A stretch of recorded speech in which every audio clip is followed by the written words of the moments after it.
लत वो बुरी चीज़ है जो किसी भी इंसान के ऊपर अगर एक बार हावी हो जाए तो फिर वो इंसान इतनी आसानी से बाहर नहीं निकल पाता है, और जब तक वो होश में आता है तब तक काफ़ी देर हो चुकी होती है, जिसकी वजह से न जाने कितने लोगों की ज़िंदगियाँ भी तबाह हो जाती है।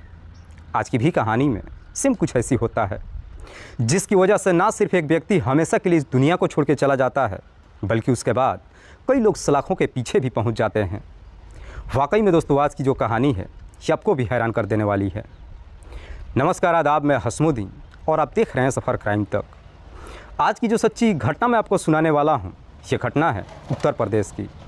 उत्तर प्रदेश का एक शहर पड़ता है आगरा, और इसी आगरा का एक थाना पड़ता है एतमादौला।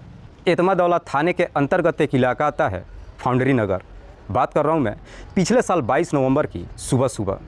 दरअसल इसी फाउंड्री नगर के नहर किनारे एक लड़के का डेड बॉडी लोगों को दिखाई देता है। लोग जैसे उस डेड बॉडी को देखते हैं, इस बात की जानकारी पुलिस को दे देते हैं। इधर पुलिस को जैसे ही सूचना मिलती है, पुलिस फ़ौरन अपने टीम के साथ घटनास्थल पर पहुंचती है और सबसे पहले डेड बॉडी को चेक करती है। तो मालूम चलता है कि मरने वाले लड़के की उम्र लगभग 25 से 26 साल के आसपास है। दरअसल उसके शरीर पे कई जगहों पे चोट और घाव के निशान भी था। पुलिस जब उसके कपड़ों की तलाशी लेती है तो उसके कपड़ों से कोई भी ऐसा प्रमाण पत्र भी नहीं मिलता है जिससे उसकी पहचान हो सके। पर पुलिस जब उस डेड बॉडी के बारे में वहाँ पे मौजूद लोगों से पूछताछ करती है तो उसी भीड़ में से एक व्यक्ति उस डेड बॉडी का शिनाख्त कर लेता है। व्यक्ति कहता है कि साहब, इसका नाम सनी कुमार है, जो शाहगंज के नगला मोहन में अपने छोटे भाई विकी के साथ रहता है। सनी की जब शिनाख्त हो जाती है, पुलिस सबसे पहले डेड बॉडी को अपने कब्जे में लेकर पोस्टमार्टम के लिए भेज देती है और साथ ही साथ इस बात की जानकारी सनी के छोटे भाई विकी को देती है। विकी जब थाने में पहुंचता है, पुलिस सबसे पहले विकी से सवाल करती है कि क्या तुम्हें किसी पे शक है कि तुम्हारे भाई की हत्या कौन कर सकता है। इस पे विकी पुलिस वालों को जवाब देता है कि साहब, मेरा भाई बगल के एक जूता कंपनी में नौकरी करता था। कल शाम को जब वो अपनी ड्यूटी से निकला था, मेरे पास फ़ोन किया था, बता रहा था कि मैं रेखा के पास जा रहा हूँ, देर तक घर वापस आ जाऊँगा। लेकिन उसके बाद से ना तो वो घर पर आया और ना ही उसका मोबाइल ऑन हुआ। रेखा का जब नाम लेता है, पुलिस फिर से सवाल करती है कि ये रेखा कौन है। इस पे विक्की जवाब देता है कि साहब, रेखा बोदला में रहती है, लेकिन मेरे भाई की एक कंपनी में नौकरी करती है। पुलिस विक्की के तहरीर पे धारा 302 के तहत अज्ञात अपराधियों के विरोध में मुकदमा दर्ज करती है और फिर इस केस की जांच पड़ताल करते हुए रेखा से पूछताछ करने के लिए उसके घर पे जाती है। रेखा जो ऑलरेडी शादीशुदा नहीं है, बल्कि उसका एक 11 साल का बेटा भी है। रेखा के पति का नाम है रमेश। पुलिस जब रेखा के घर पे पहुंचती है तो मालूम चलता है कि रेखा अपना घर छोड़ करके फरार हो चुकी है, जिसकी वजह से पुलिस को अब कहीं ना कहीं रेखा के ऊपर ही शक चला जाता है। इसीलिए पुलिस अब रेखा को ढूंढना शुरू कर देती है। लगभग 10 दिन का समय गुजर जाता है, ना तो रेखा कहीं दिखाई देती है और ना ही उसका मोबाइल ऑन होता है। पर रेखा का जब कहीं कुछ पता नहीं चलता है, आखिरकार पुलिस अब अपने खबरियों को काम पर लगा देती है। पर जैसे ही 2 दिन का और समय गुजरता है, 5 दिसंबर को एक खबरी थाने में पहुंचता है और पुलिस वालों से कहता है कि साहब, रेखा अंबेडकर पार्क में दिखाई दी है। खबरी जैसी इस तरह की सूचना देता है, पुलिस फ़ौरन अपने टीम के साथ अंबेडकर पार्क में पहुंचती है और वहां से रेखा को गिरफ्तार करके थाने में लेकर आ जाती है। पुलिस जब रेखा से सनी की हत्या के बारे में पूछताछ करती है तो रेखा भी बिना किसी सख्ती दबाव के तुरंत ही अपना जुर्म कबूल कर लेती है। लेकिन रेखा जब इस हत्या की पूरी कहानी बताती है तो वाकई में इसे सुनने के बाद खुद पुलिस भी कुछ देर तक रेखा की तरफ देखते ही रह जाती है। दरअसल रेखा एक नहीं बल्कि 2 शादियां कर चुकी है। रेखा के पहले पति की मौत हो चुकी है और दूसरी शादी उसने रमेश से किया है। रेखा का जो 11 साल का बेटा है, उसका बेटा वो पहले पति का है। हालांकि रेखा जब रमेश से शादी कर लेती है, उसके बाद से अपने पति के साथ रहती तो है, लेकिन बगल के ही की जूता फैक्ट्री में नौकरी भी करती है। जिस जूता फैक्ट्री में वो नौकरी करती है, अक्सर वहाँ पे उसे लेकर के मुकेश जाट जाता है। मुकेश जाट जो एक ऑटो ड्राइवर है। मुकेश जब बार बार रेखा को लेकर के कंपनी में आना जाना शुरू करता है, इस वजह से रेखा और मुकेश के बीच में भी प्रेम प्रसंग शुरू हो जाता है। दरअसल रेखा के अंदर एक बहुत ही बुरी लत होती है कि उसका एक आदमी से मन ही नहीं भरता है। रमेश से शादी करने के बावजूद भी रेखा का मुकेश के साथ में प्रेम प्रसंग शुरू हो जाता है। मुकेश जो कि मूल रूप से हाथरस का रहने वाला है, लेकिन मुकेश के माता पिता बहुत साल पहले इस दुनिया को छोड़ के जा चुके हैं। मुकेश अपनी छोटी बहन के साथ नगला जगजीवन राम में रहता है। मुकेश और रेखा के बीच में जब प्रेम प्रसंग शुरू होता है, उसके बाद से मुकेश अब रेखा के ऊपर पैसे लुटाना शुरू कर देता है। हालांकि दोनों के बीच में जब प्रेम प्रसंग शुरू होता है, इस बात की जानकारी रेखा के पति रमेश को भी मालूम चल जाता है। रमेश अपनी पत्नी को काफ़ी समझाने की कोशिश करता है, लेकिन रेखा अपने पति को कुछ समझती नहीं है। इधर रेखा जिस फैक्ट्री में नौकरी करती है, उसी फैक्ट्री में सनी भी काम करता है। एक दिन सनी जब पहली बार रेखा को देखता है तो रेखा की खूबसूरती देख पहली नज़र में उसे पसंद कर लेता है उसके बाद से सनी अब रेखा के नज़दीक जाने के लिए उससे तरह तरह की बातें करने लगता है। उसकी बातें सुनकर के रेखा को भी समझने में देर नहीं लगता है कि सनी उसे पसंद करने लगा है। दरअसल रेखा का मुकेश के साथ में प्रेम प्रसंग तो चल ही रहा था, साथ ही साथ अब रेखा का सनी के साथ में भी प्रेम प्रसंग शुरू हो जाता है। लेकिन रेखा का जब सनी के साथ में प्रेम प्रसंग शुरू होता है, सनी को यह कभी नहीं मालूम चलता है कि उसका मुकेश के साथ में भी प्रेम प्रसंग चल रहा है। दरअसल रेखा एक ही साथ में दो लोगों के साथ में समय गुजारने लगती है। पर एक दिन रेखा जब सनी से मोबाइल पर हंस करके बातें कर रही थी, उसी दौरान मुकेश उसे देख लेता है।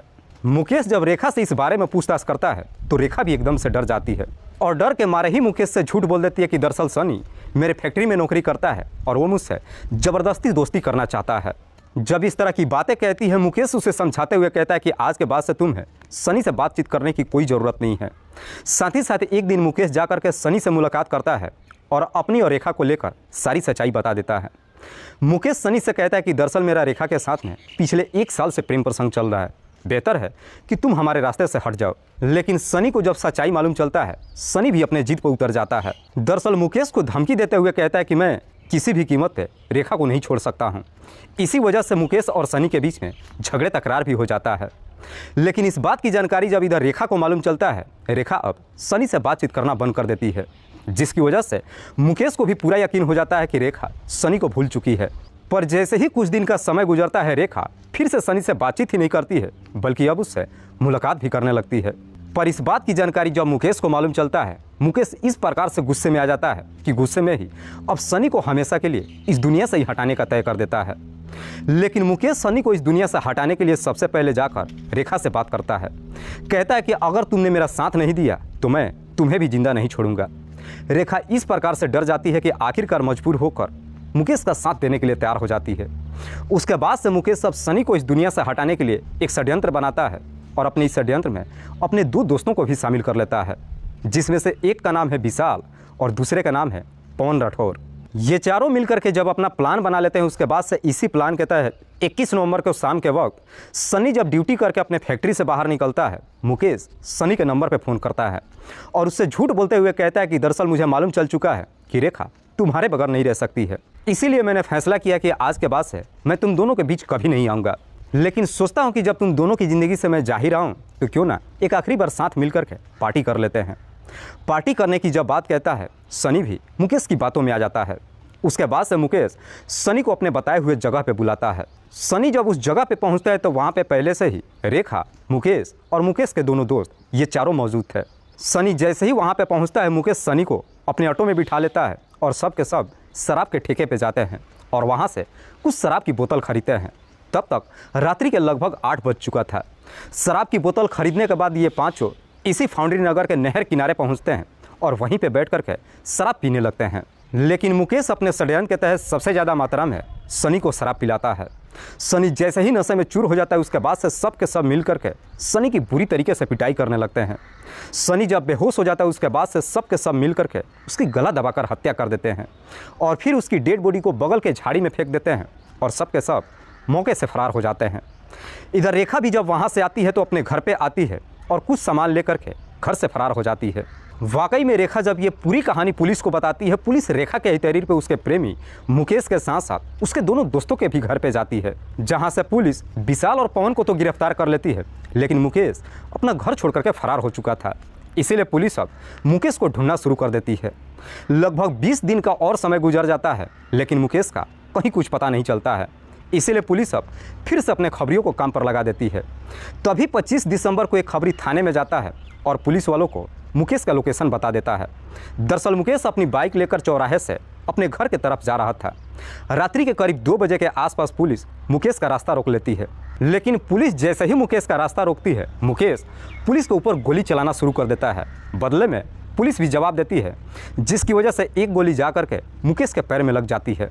पुलिस जब मुकेश को पकड़ती है तो उसके पास से हथियार भी बरामद होता है। पुलिस जब मुकेश को पकड़कर थाने में लेकर आती है तो मालूम चलता है कि मुकेश 1 नंबर का चोर है। दरअसल मुकेश पे पहले से ही 15 मुकदमा दर्ज था, मुकेश जो फरार चल रहा था। पुलिस जब इन चारों को गिरफ्तार कर लेती है, अगले दिन जिला अदालत में पेश करती है, जहां से इन चारों को जेल भेज दिया जाता है। दोस्तों, इस पूरी घटना के बारे में आप क्या सोचते हैं? आप अपनी राय हमें कमेंट बॉक्स में जरूर दीजिएगा। जाते जाते मैं आपको बता दूं कि कुछ मेरे व्यूअर्स हैं जो रोज़ाना मेरे इस वीडियो को देखते ही नहीं हैं, बल्कि अपना कीमती समय निकाल कर कुछ अपना प्यार भी देते हैं, जिनमें से एक का नाम है मिंटू यादव। मिंटू यादव जो जमुई बिहार प्रदेश के रहने वाले हैं। दूसरे मेरे व्यूअर हैं अमरप्रीत मोडनवाल। अमरप्रीत मोडनवाल जो प्रयागराज उत्तर प्रदेश के रहने वाले हैं। तीसरे मेरे व्यूअर हैं वारिस अली। वारिस अली जो सऊदी अरबिया में रह कर के नौकरी करते हैं और वहीं से मेरी इस वीडियो को देखते हैं। चौथे मेरे व्यूअर हैं कविता तोमर। कविता तोमर जो मुजफ्फरनगर की रहने वाली हैं। लास्ट मेरे व्यूअर हैं सलमा खान। सलमा खान जो आसनसोल की रहने वाली हैं। मैं अब तमाम व्यूअर्स को तहे दिल से शुक्रिया अदा करता हूं। कल फिर मिलते हैं एक और नई सच्ची घटना के साथ। तब तक के लिए जय हिंद, जय भारत।